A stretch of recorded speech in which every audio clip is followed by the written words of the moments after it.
So I woke up not so long ago, and I'm always picking my nose, cause I can't breathe. It always feels like, yeah. I just woke up. The crazy thing is I pick my nose, but 9 times out of 10, that boogers don't actually come out. It's been like a long-term thing. It's still gross, but it's a habit. So anyway, it's like 9:30. Class at 12. Work at 2.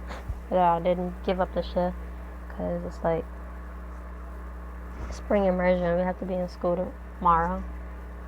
And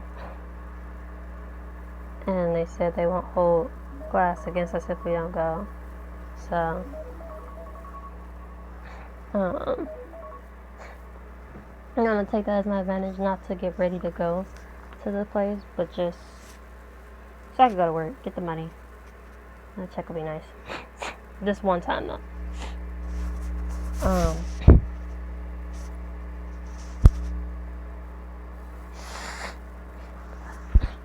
So basically, I started reading Psalm 74 again. So, oh God, but how thou cast us off forever? Why doth thy anger smoke against us? The sheep of thy pasture, remember the congregation which thou hast purchased of old, the rod of thine inheritance which thou hast redeemed, this Mount Zion where thou hast dwelt. That's not the part that started getting me thinking, but I'm gonna stop anyway, because when I think of that, I also think of the fact that in a lot of different other chapters before Psalm, it talks about God making, like, what's the word? It starts with a C. It might be the congregation, but it's basically like the word that means like a promise. And like the story, I don't know the name of the person, but he basically told the person, don't harass me on this, and you like watch this like back years later. But the individual he protected with his family and stuff, he told him to build an ark. I don't know if his name was Isaiah or whomever, but he told dude to build an ark, and people thought he was crazy for it. And people was just like, something's wrong with you. But he built the ark, and he told his family, his wife, his sons, and he took I think like 7 of each like creature that was on earth that was righteous, and then he took some that wasn't righteous that could be like still shifted, and he put them all in the ark, and then God flooded the entire earth, right? And he promised after that he would never do that again. And he promised like inheritance for like generations to come, right? And then he promised to like get the people out of Egypt, and he promised that he would basically give them a certain like land, their inheritance, as long as they follow him. But he will not take certain things away from them. The point is, I'm thinking about the like C word, and I don't know if it's congregation or it's a C word that I used to like search up several times because I still didn't know what it meant, but eventually it was just like a promise. And the point is that God makes promises, like certain promises that are just like engraved, like set, right? Anyway, I digress. But they're basically like, hey, remember you promised this. Okay. The enemies roar in the midst of the congregation. They set up their ensigns for signs. A man was famous according as he had lifted up axes upon the thick trees. But now they break down the carved work thereof, ones with axes and hammers. They have cast fire into thy sanctuary. They have defiled by casting down the dwelling place of thy name to the ground. They said in their hearts, let us destroy them together. They have burned up all the synagogues of God in the land. We see not our signs. There is no more any prophet, neither is there among us any that knows how long. That part is where I want to stop. I probably need to go grab my pen or something. That just reminds me in modern day of how, I don't know how to word this right because my mind is going blank. basically, if you think about today, of like how quote unquote evil is in the world and exists, not like it hasn't always existed, but the way that my mind is thinking right now is how basically how worldly things are, for the lack of a better term, right? The government and the entertainment of the world today literally just like destroys everything that God stands for.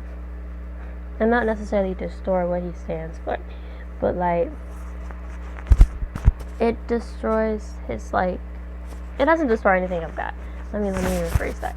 Basically what I'm trying to say is that the people of the world, us, we don't see enough of the things that God has for us because there's so much other stuff that has kind of like came in and tried to shift the values and like of what righteousness looks like, for the lack of a better thought. Like before I pressed play, I swear I had this thought like pretty decent to where I can explain, and my brain is like, no.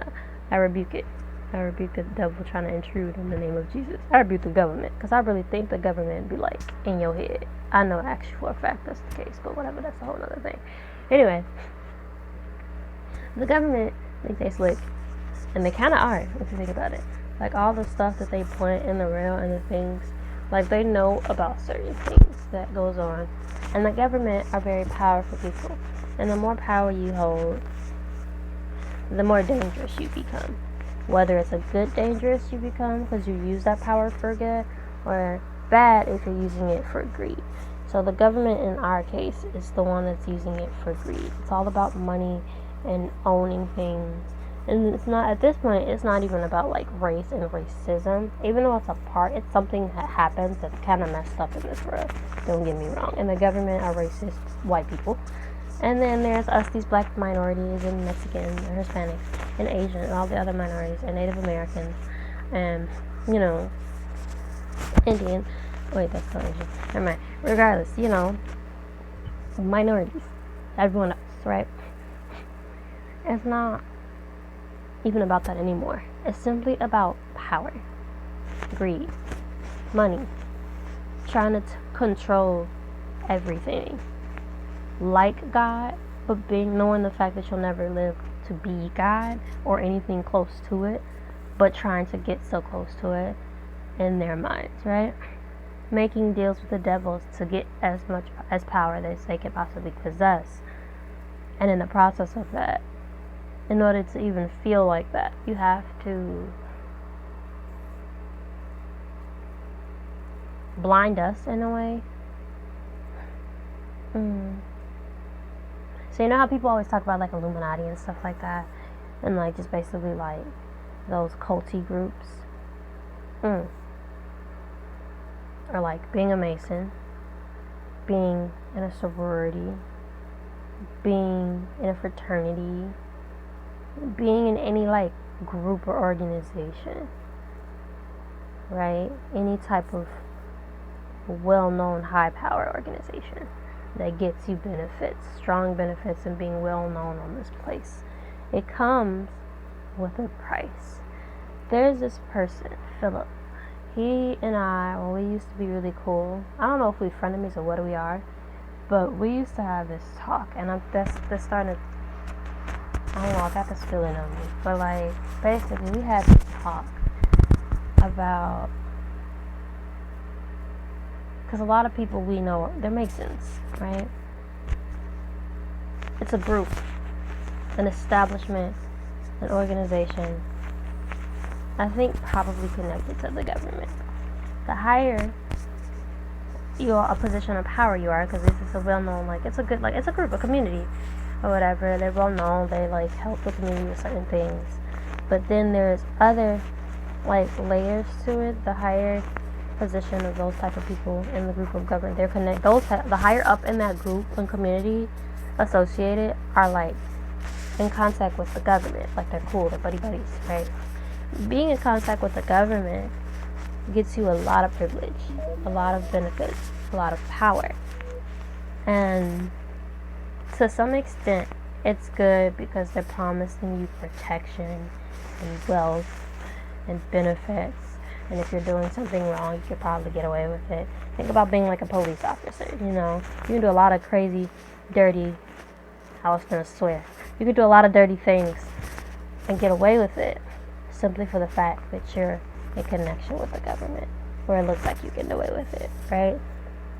Because you are holding certain power, but you're also connected to a higher power, right? But this isn't a good power. This isn't a higher power being connected with God. This is a higher power. You're basically being connected with the devil. Now, me and the conversation that Philip had is that the higher you go up with the concept of the government, the closer you are getting to the devil, in a sense. It's, like, this was not the conversation we had. This isn't, like, word for word. But this is, like, the point of it. The government knows, and I'm getting to my point now, they know about God. They know about the devil. They know about the wondrous work that God does, and they know the deal with the devil that they made. Basically, the people in higher upper power made a deal with the devil. They know the devil. They've probably seen the devil. They probably know what he looks like. They probably talk to this man. They probably know what he sounds like. All these kind of things, right? Who has promised him or promised them? He has promised them a certain type of lifestyle that he could give them to make them great. Certain people that feed certain people's egos, right? Certain people in the world actually do want their egos fed with power and money and greed and to have all these kind of things. It sounds weird, but there are people like that in this world. And that's something that I feel like I have to realize, because there's certain things that, like, the innocence in me is just like, who really does that? But there are people in this world like that, believe it or not. And making this deal, the devil is just like, I'll give you anything you want type of like that type of deal. And when they take it, the price is surrendering their souls over to him, right? Surrendering their souls over to him. And they agree. Now, don't get me wrong, I feel like probably making a deal with the devil doesn't say directly, I'll sell my soul over to you. Because nobody would probably say that. But then again, I'm not going to say that because you wouldn't think that nobody would actually want that much power in the world to be that greedy. So it doesn't matter. I don't know. That probably is the case. It probably is. Who knows? I see an ant crawling on my window, which means it's time to bring out the raid again. God, give me the words, because I don't, like, I have the thought, but I don't know how to say what's on my mind. Basically,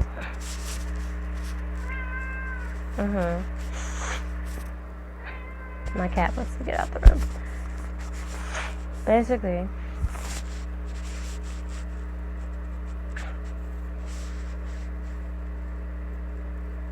groups, Masons, Illuminati, I guess, a lot of them believe that these are like demonic groups, you know, and it's all about rising up to the top to get power.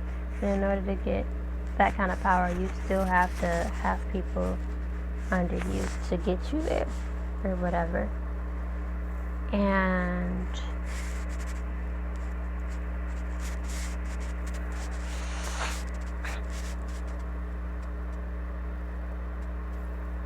people are greedy in the world, and they want that kind of power. And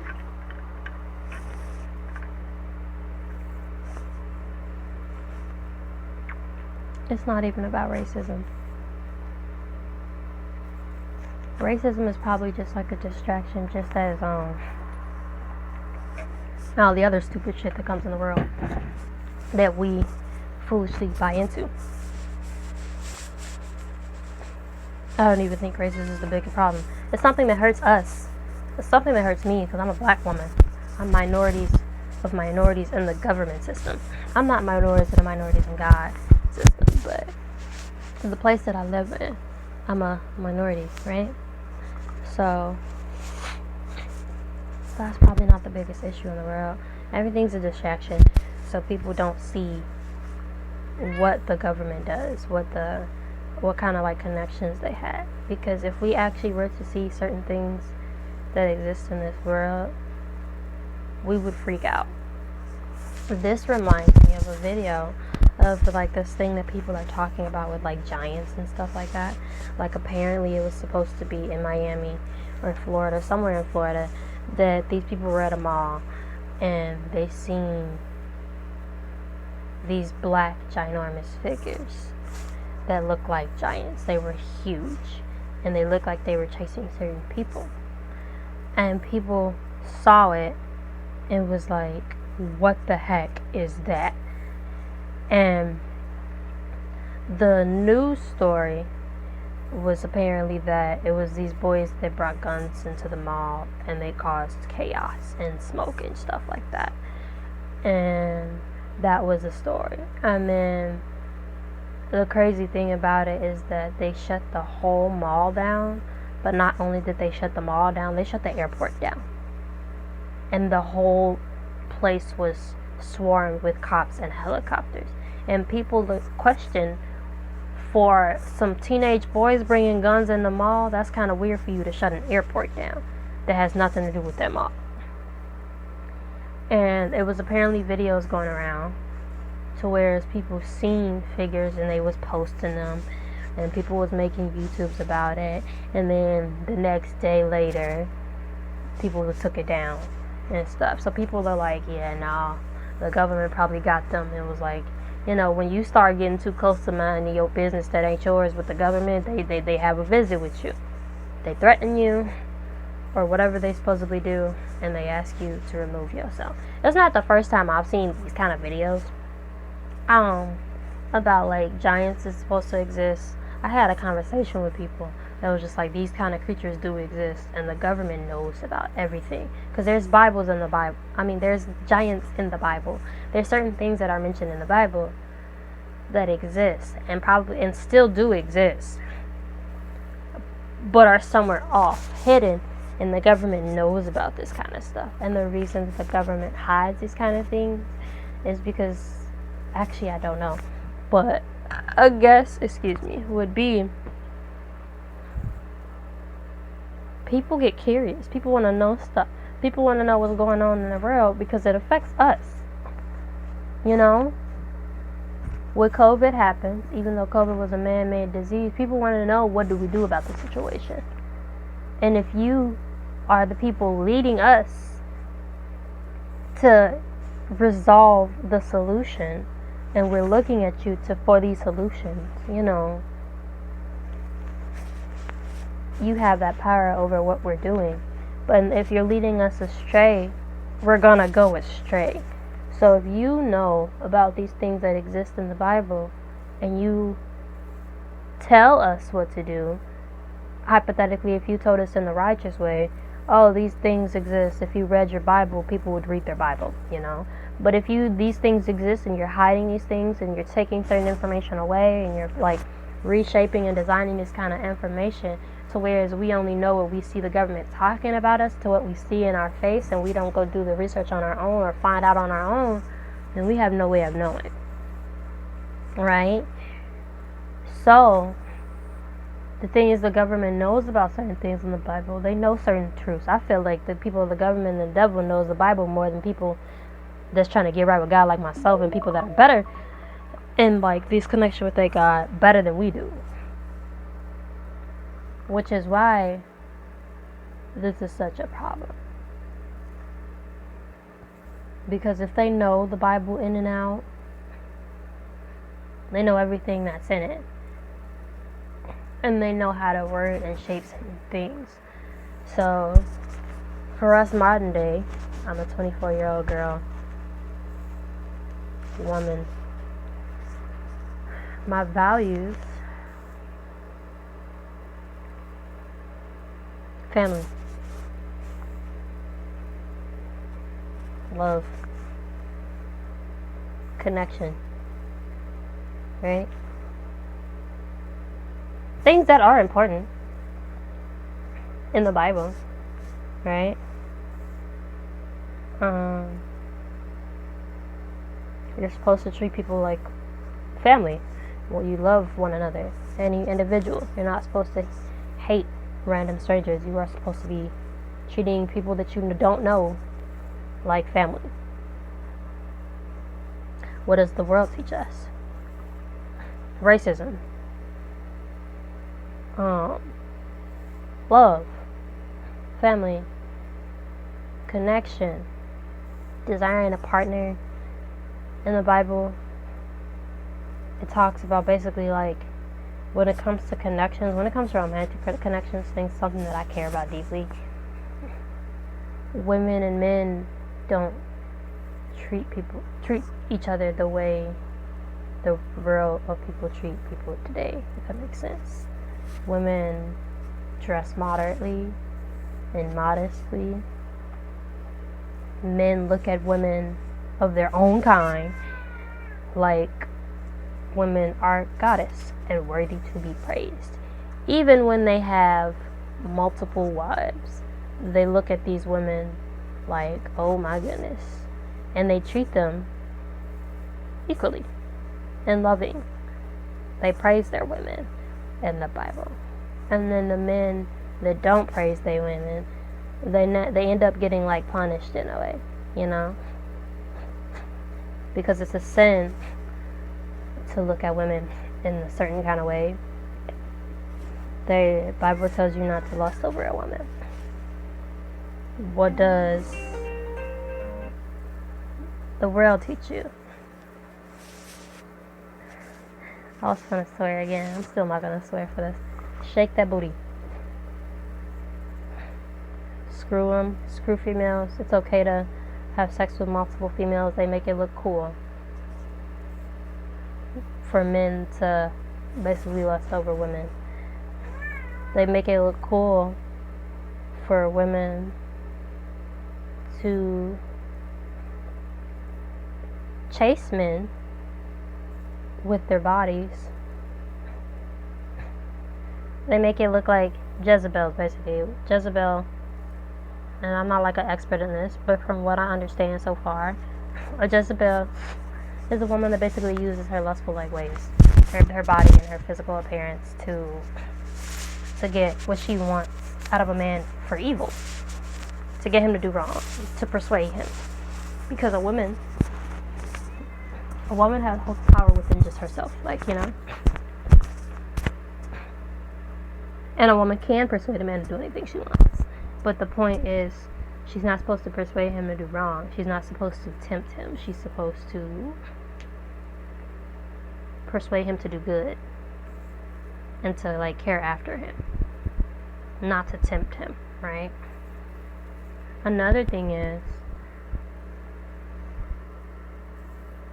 she's okay with serving her guy. She's okay. Like a woman, she does her work. She's hardworking. She does her portion. But a lot of, like, so far, like I've read Ruth and Esther, these women,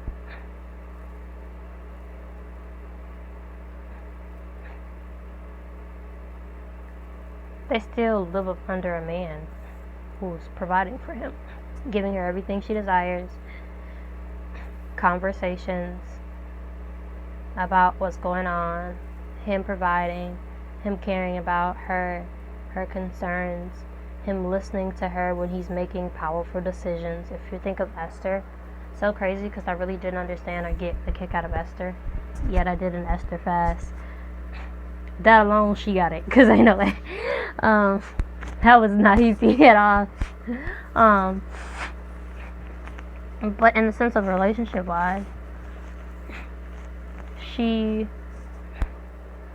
was brave because she could have been killed. Her whole generation of people could have been killed.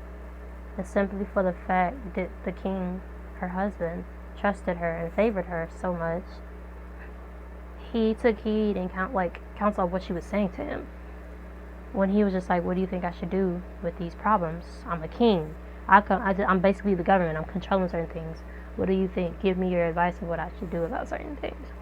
He trusted her word to have like power over something he was doing. the relationships nowadays, modern time, men don't lead, women don't follow. Women are too scared to follow because men aren't too well equipped to lead. And the government teaches you, and don't get me wrong, I'm all for like certain artists that I felt like made me feel independent, that I can do things on my own, that made me feel good, that made me feel like get my bag, get my money, you know. The government and the music industry for sure, and the entertainment industry teaches you it's okay to act a fool, basically, because it's fun, it's entertainment, it's trendy. But it also takes away from the fact that you're not supposed to do that. So they come in, and back to that, they are destroying, they're casting down the dwelling place of thy name of the ground. Like, or, was that the verse that I was thinking of? Nope. Then let's destroy together, they have burned up all the synagogues of God in the land. We see not our signs, there is no more no prophet, neither is there among us that knoweth how long. It's getting hard to see certain things in the world.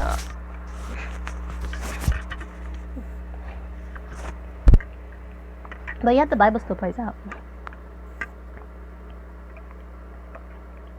O God, how long shall the adversary reproach? Shall the enemy blaspheme thy name forever? Because at this point, the government is definitely mocking God.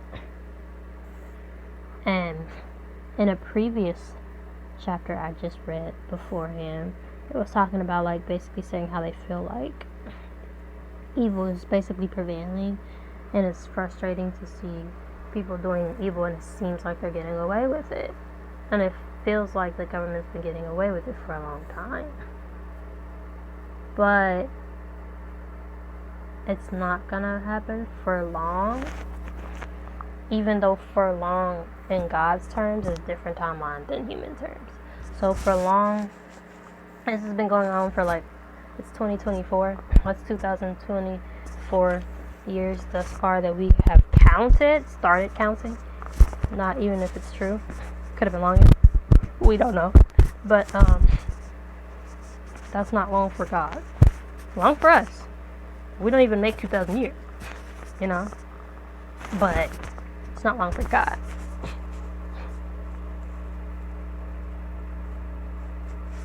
So by the time all this ends,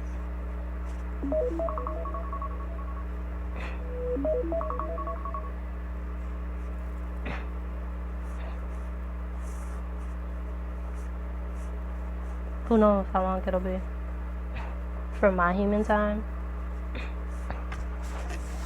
But yeah.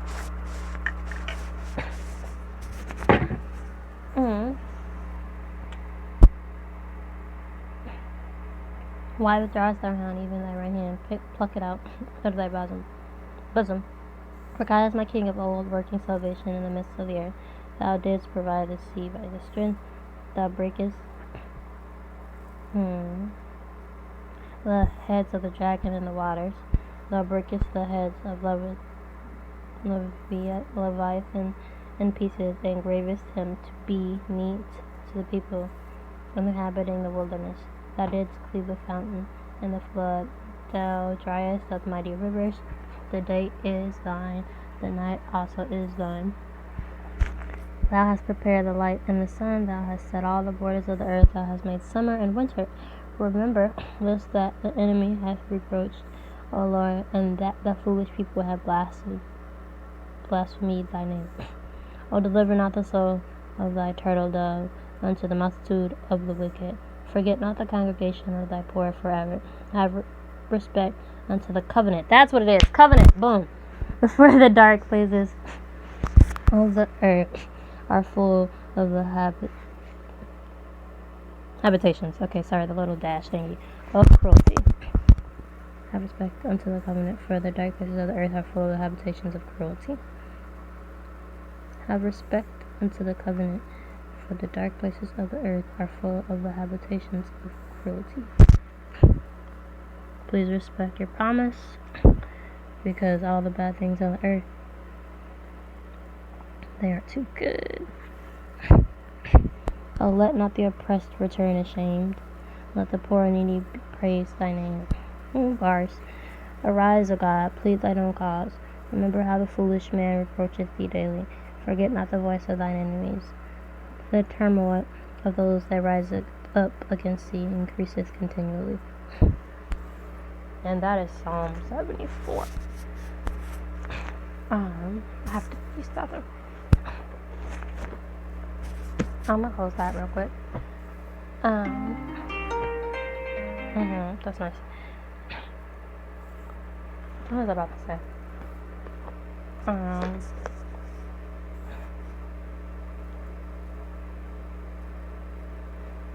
I don't know. But when I think of the whole blasphemy thing, blasphemy is basically speaking like against God, from what I know.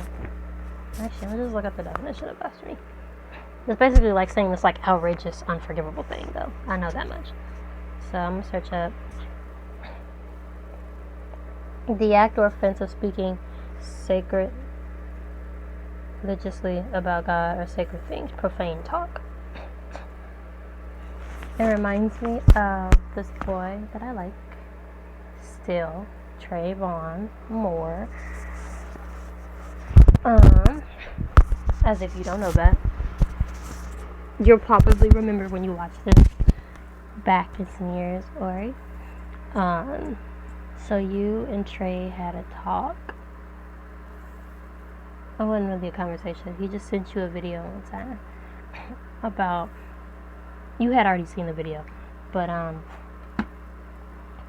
he sent you this video, and he was just like, people be mocking God with like the eye emojis, like, you know. And I watched it again, even though I had seen it, and I had seen a different version of it too, before he had even sent that, ironically. And it was like all these celebrities, they had passed away at this point, and they had just said like this outrageous thing. Like, only one that I remember, because I was shook, because I like her. She seems sweet and stuff. Actually, I'm gonna just go try to find the video. Basically, people would just say these crazy things about God, to where it's like, it's one thing to do wrong, but there are certain things that you say you just don't say. Like you've lost your mind, you've lost your marbles, to sit up here and say certain things about God and think he's not gonna say something about it, you know? So, let me see. Trey, messages that he's been ignoring.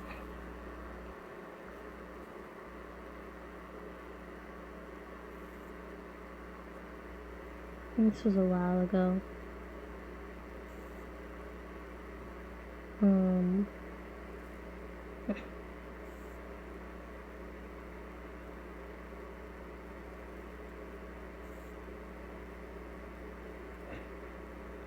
I love that. Oh, okay, boom. People who mocked God. It's just a cigarette and it cannot be. Maryland was visited by Billy Graham. Wait, go back. Because, boom, Marilyn Monroe. That's the one I was talking about, too. Right there, first one. People who mock God. Pause. She told him, I don't need your Jesus. Okay, she visited by Billy Graham, and he said God told him to preach to her. She said, I don't need your Jesus. A week later, she was found dead in her apartment. That's what this reminded me of, when people say like they're blaspheming his name. In 1979, Bon Scott sang, Don't Stop Me, I'm going down all the way down the highway to, you know.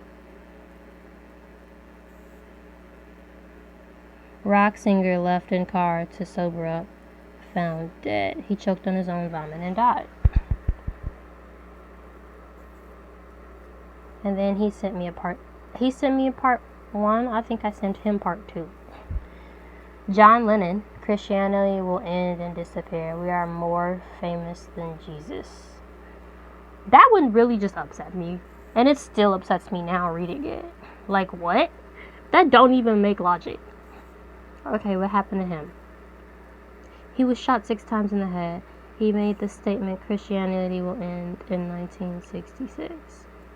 Then he died in 1966. Probably. Tancredo Neves, president of Brazil. If I get 500,000 votes, not even God can remove me from presidency. This one's kind of funny. Not funny, but like, he got the votes, but died one day before he was made president. When I seen this the first time, I said, God said, oh yeah, wanna bet? And that's the thought that I had. That's not funny. Nothing about it is funny about like someone dying. But it's also nothing funny about you playing with God and thought he was gonna be for it. Like, imagine your kids. Because now, when I think about God now, every now and then, I'm just like, well, technically, God is just like your parent. Think about all his children, how he disciplines us.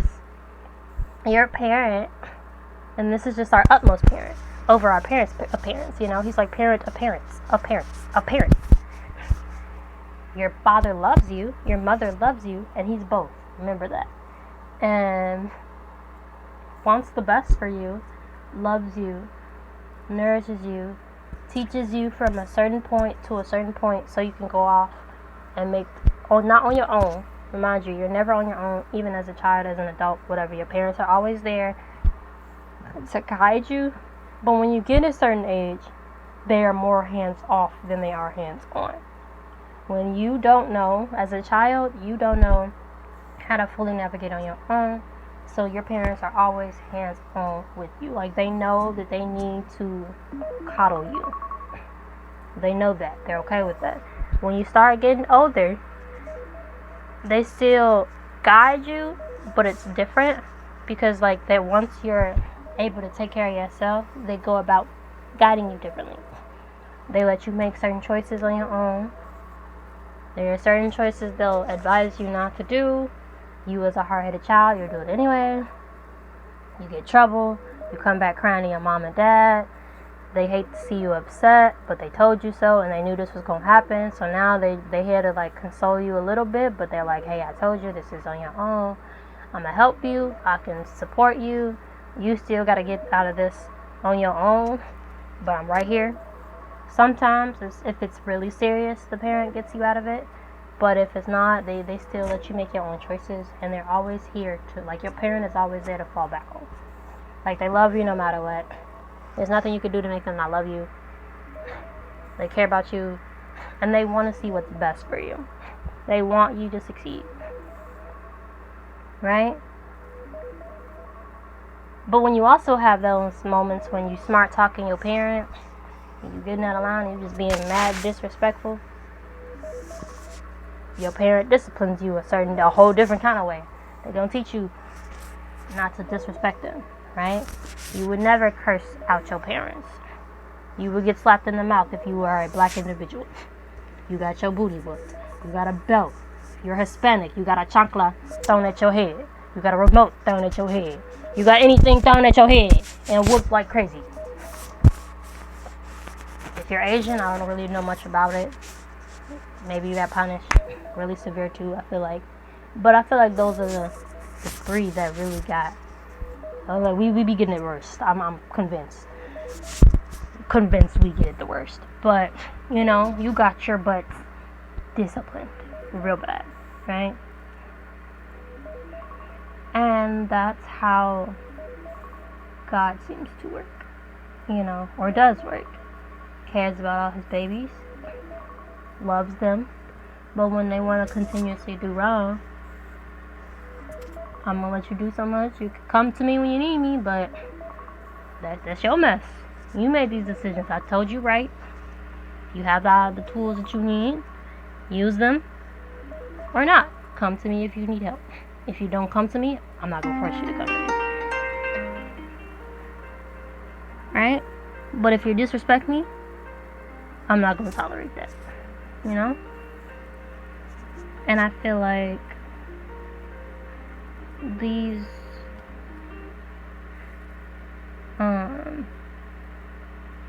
I feel like that's what I think about when I think of blasphemy. Not only that, but just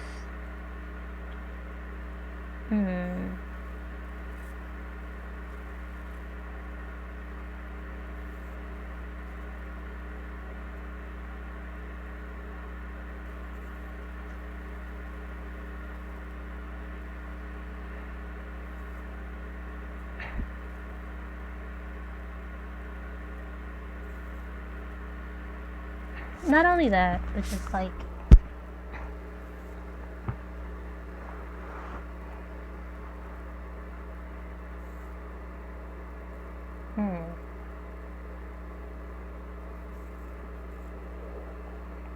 it also reminds me of, this sounds so crazy, but Ghost Whispers. It's about, I forgot her name, but she talks to ghosts, and her job is to try to get them to cross over to heaven and not hell. Basically, her job is to cross over all the spirits that come to her, because they come to her because they need to like talk to certain family members before they can like go or whatever. And I feel like God like makes them wait before they cross over. Like they have to have like unfinished businesses because they have to speak to their family so their family can do right and not hold like anger and stuff like that before they can cross over. And her job is just to like get in touch with these people and to try to bring peace into them, and then they leave, right? One episode, there's this guy, and I guess he was just representing the devil. He was really mean, and he doesn't have a light. He's just like this dark shadow.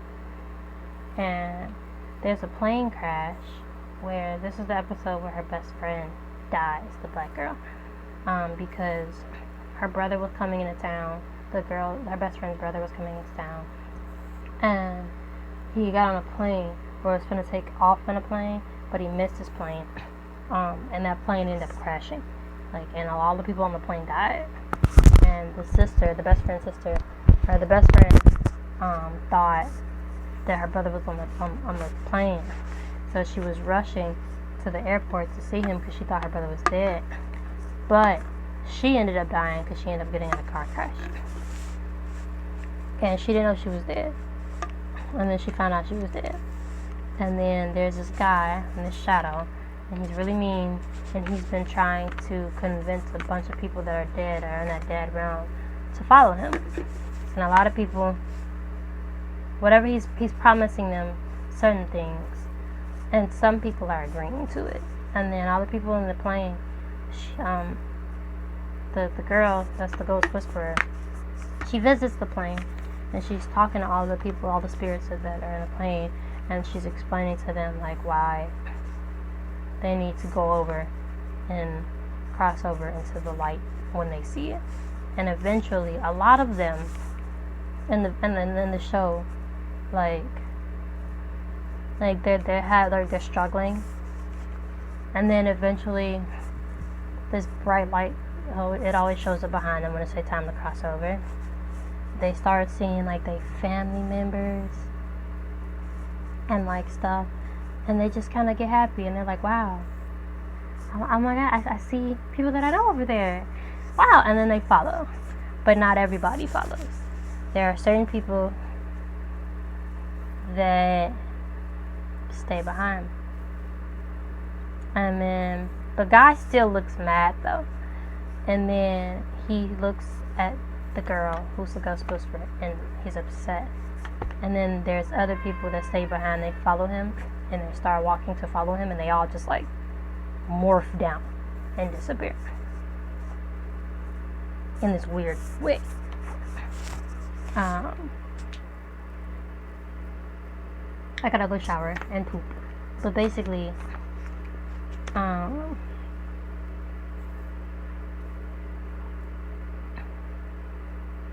they're after basically getting as many people as they can to go down with him, because he's just collecting bodies at this point, just so he can bring them to where he is. You ever have people in your life that just want you to stay where you at or stay where they're at because you don't, to make yourself feel better about yourself? That's basically, like, I guess what the devil is doing. And the devil uses the government, a very powerful source, to do a lot of that. And they do it through the entertainment that we see, the music, the internet. We're always on our phones. We're distracted a lot of the time. We don't read books anymore. I'm saying we because even I've, like, fallen into, like, certain habits that I notice.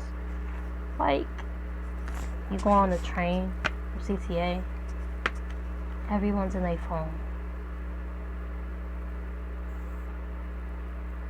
People don't even look up from their phones no more.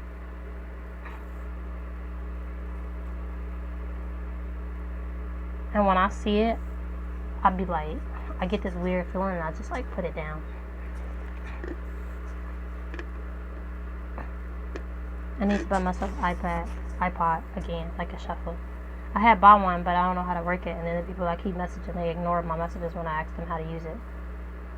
So I need to buy another one, probably a real one, because I miss my iPod shuffle. And a lot of the times I need my phone just for music.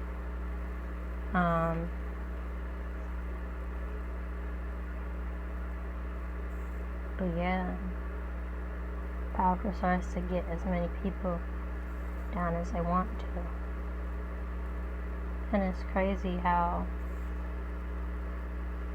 right now it's just like, it's not succeeding, but, like, it's just crazy how much we don't see. And I can't talk because I also don't always see it myself. Or it's like I'll see it and I don't understand it. But what's worse is that there are people on this earth that see it and ignore it. Because I feel like a lot of us in this world see things that's not right and we just don't question it. And we done got so much into a habit of just not questioning things. And that might be a problem. Because, like, you know, some things just don't sit right with your spirit.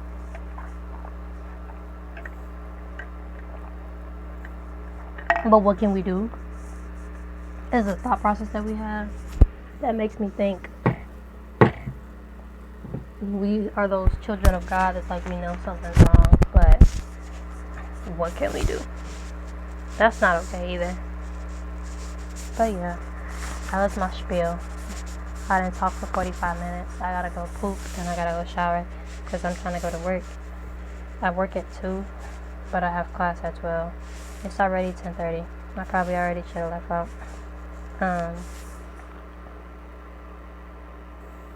Actually, I should be leaving out in 4 minutes, and I haven't even showered yet because these take me longer than I think they take me.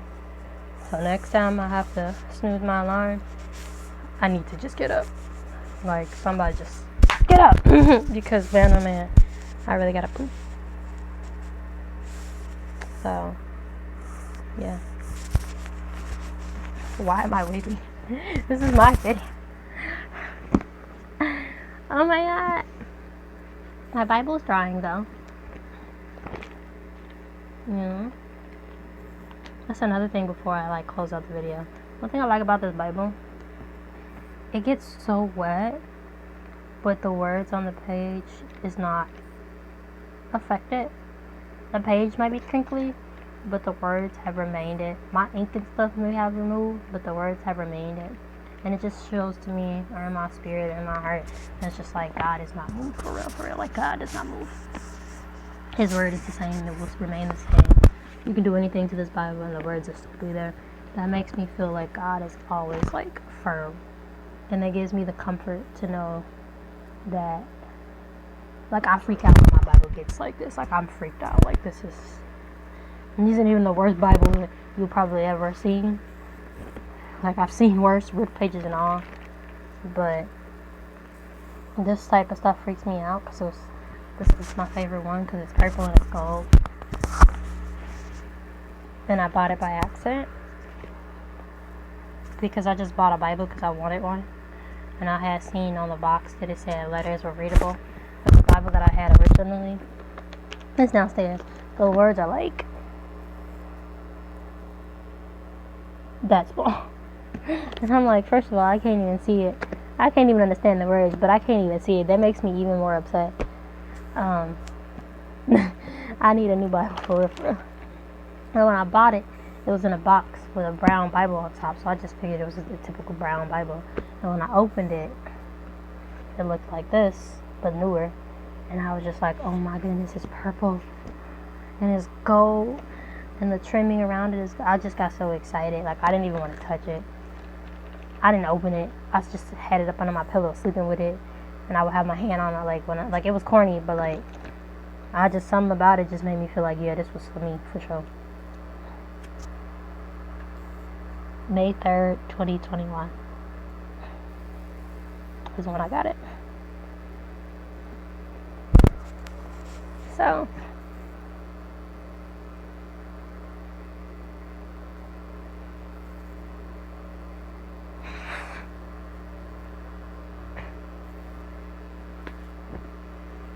yeah, it was more to that thought, but I don't know how to word it, and I really gotta poop. So, yeah, hope in a few years things will make sense. I remember months, and yeah.